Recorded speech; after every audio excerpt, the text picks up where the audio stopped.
let's hear from the man who walks amongst the stars for a few words.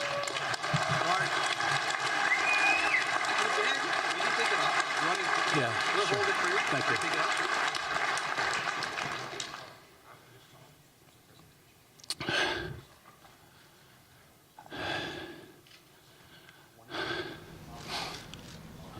Soon, in a few days, a couple weeks, there's 150 years that Canada wants to celebrate.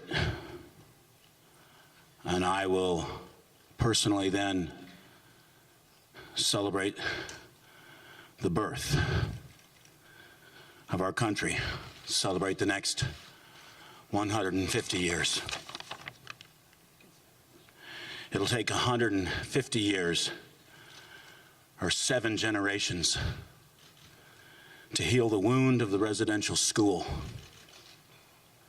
to become a country and truly call ourselves Canada. It means we must become one.